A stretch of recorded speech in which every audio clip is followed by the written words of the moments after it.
We got the Siege release, and we got the Wreck and Rule version, but is Studio Series 86 Springer truly worth it as a new addition to our collections? We're going to cover that and break down the Hasbro Pulse fan stream that happened on Tuesday, coming up right now on Transformers Talk Raw.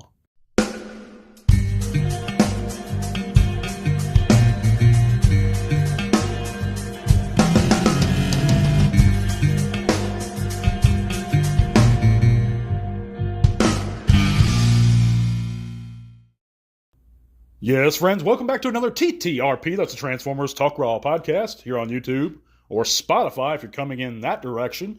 I'd like to thank each and every one of you guys for stepping in and listening this weekend edition. Hope you guys are getting a good chance to relax and unwind after that busy work week we had. And of course, if you live in the southern U.S. and we had some active weather this past week, hope everybody made it out okay. But I digress. Let's get into the subjects for today, guys. And this is going to be a little bit of a different format. I'm not going to have the usual news at the end. It's all kind of the news, and it's all kind of my opinion. So we're just going to have a long chat. But before we get into all that, guys, if you haven't heard, you can click all those great links in the description below. It's going to take you to all kinds of cool stuff, including our Facebook group, where you can actually join that. Share your own channels or pages there, or chat bots with us. We'd be real glad to see you guys there. Just click that link, head on over to our Facebook group, and be a part of that community today. It's growing all the time, guys. We'd love to see you there. Also, if you're interested and you enjoy our giveaways, guys, please consider help supporting the channel further, even though I appreciate each and every one of you just listening in. But if you'd like to sign up at the $1 or $3 patron tiers, you're automatically eligible for any future giveaways we do, and we do one a month. We give away a figure. So if you toss in $1 a month via Patreon, you'll be eligible for a great figure, and there's not too many patrons at the moment. So you have a pretty good shot at winning. And if you actually sign up for that $3 tier, you get double the entries, guys. But I appreciate everybody. But if you feel like it and you're able to and you enjoy the content, guys, please consider help supporting the channel via Patreon. That link is also below. But let's get right into it, guys. Of course, Hasbro Pulse had their usual Transformers fan stream on a weekday morning. I believe it was Tuesday of this past week. And, I didn't get a chance to cover it right away. I know everybody and their mamas already discussed this stuff, and I have a little bit through shorts and stuff. But we're going to talk about it a little bit. Let's go right into it, guys. As far as pipeline reveals go, we know we're getting another Soundwave. We're getting a toy version of Optimus, and that's interesting because, I'm sure it's been talked about, and it may even been confirmed one way or another. Is this going to be a retool of the old Earthrise mold, or is this going to be something that the Studio Series 86 Optimus comes with, like bonus accessories, maybe even, God forbid, an extra head? I doubt that's what it is, but I'm just speculating here. And I'm sure somebody out there has a better idea than I do about that. But what I found very interesting is we're actually getting a repack of the Legacy Metal Hawk, and we just got this figure, and I think it's a very smart idea, to be honest with you. This was a phenomenal retool and use of that Kingdom Cyclonus mold, and I think Metal Hawk's a great character that's rarely seen here in the Western world, and it was great to get him in the first place. This will give folks another opportunity to get him that may have missed out on the first time. Of course, I don't think he's that expensive if you were to go back and get the first release as it is. And I believe that's what it is just a repack of Metal Hawk. But we also had the Studio Series 86 Bumblebee revealed, and I've seen a lot of mixed opinions about this, guys. It's pretty crazy, to be honest with you. I've had guys say, well, the alt mode, and that's where my issues with it really are, is the alt mode. Even though, don't get me wrong, guys, I'm not against this figure. I think it looks fine. It looks like a really solid Bumblebee. I just don't think the alt mode is as authentic to the model of Volkswagen seen in the cartoon or even in the G1 toy version as it could be. I think it's no better. It's better in some ways. It's not in other ways with the Netflix version. And I think if you already have the Netflix version, certainly you could pass on this offering. I know I am. But let me know in the comments what you think about this Bumblebee. Do you love it? Do you hate it? Why? Either way. But I think it looks good. I'm not against it. I'm just not really for it. I don't see the need for it. I think the Netflix one works great. People complain about the parts forming. Parts forming doesn't bother me. It's one piece that just goes on his back. It is what it is. This one, he looks a little hollow. There's some waffling in some areas. I'm just not a huge fan of that. I've heard people say, well, the alt mode's based more on the G1 Sunbow series animation. I don't think that's accurate from comparisons I've seen. I've had other people tell me he's based on that Penny Racer G1 toy look.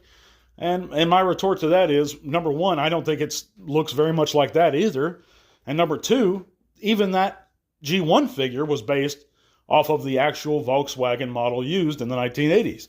So, I mean, it's stylistically, it's not as detailed in the front. It has a squared off, boxy look. Looks more like a glyph or a bumble jumper to me than anything. But I digress. If you love it, buy it. If you don't, pass on it. There's nothing wrong with passing on it.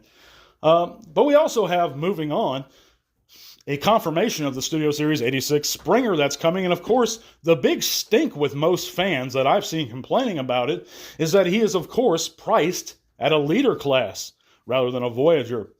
Proponents of Springer say that he's much taller. I've heard reports up to 1.5 inches than the original two figures we gotten. And of course, this, I can discredit this all day. He might be maybe at most, and I mean tops, a 1/2 inch taller. He's not even 1 inch taller, much less 1.5 inches. The parts that I've seen reused, in my opinion, guys, there's minor modifications to this figure. We have a new chest. We have a some hinge joints added in the shoulders, I believe. Some new arm pieces, although it's the same arms. Some, the legs looks very, very similar to me. I think they just filled in some of the gaps. Gave it a new paint job and a hammer. You can't say, well, that he has a bunch of bonus accessories. He doesn't have a bunch of bonus accessories. They're not using the sword, his propeller blades as swords this time. They gave him a separate sword. But the old ones had swords too, and it was accurate to Springer, whose blades were his swords traditionally.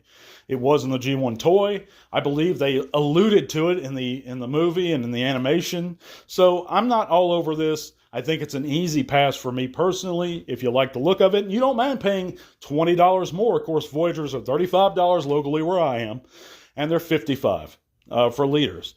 And I just don't see that justification for this figure whatsoever, guys. I think Hasbro is actually robbing us now. One of my good friends of the channel, Input, who has his own channel, if you haven't checked it out, please check it out. Input Custom Reviews. He does amazing review work. He has a really great voice. To me, it's just a great channel altogether. Check him out. But he had a really great point about this regarding Springer. You know, if we wouldn't pay extra for a scalped figure, why would we pay Hasbro extra? Because in an effect, if we didn't know who it was selling us the figure and we just saw it jacked up to this high price point, we'd believe that we were being scalped. Well, Hasbro's essentially doing that, guys, by offering us this figure at that price point. And make no mistake, it is Voyager price point. I mean, it is a Voyager class figure. The extra hammer, which is the only extra accessory I can see that he comes with, does not warrant an extra $20 to me, in my opinion. That's not even part of the film, or any part of Springer until you get to IDW, in my opinion. I don't even think he had that in the Marvel comics. So, it's insane to me how people justify this figure. But if you like it, again, purchase it. But let me know in the comments what you guys think. We're going to take a short break and talk about this week's poll result. Check out the poll results. And before we get into this week's poll results, guys, we do know, I actually forgot about a couple things I forgot to touch on. Hasbro's also showed us off a new version. I believe, I could be wrong on this name, don't quote me on it, but Dark Mount or Straxus, I don't know. It's a heavy retool of the Galvatron, the Kingdom Galvatron mold we've gotten, / Legacy. They repacked him. But this looks pretty good. It's decent, for what he is. I remember seeing in the comics. Pretty cool looking character. If you think this figure is interesting, pick him up. I'm sure a few people are looking forward to him.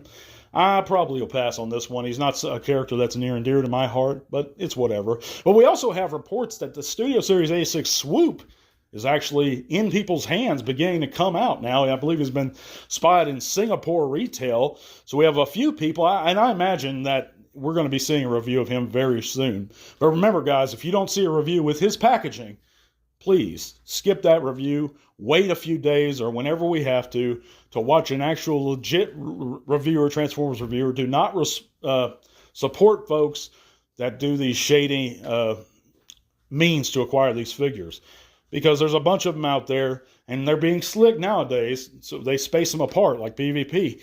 I've noticed recently he spaced his videos apart where he shows off the shady stuff, and he has a few legit reviews in a row. But we all know how he's built his channel. There's no denying that.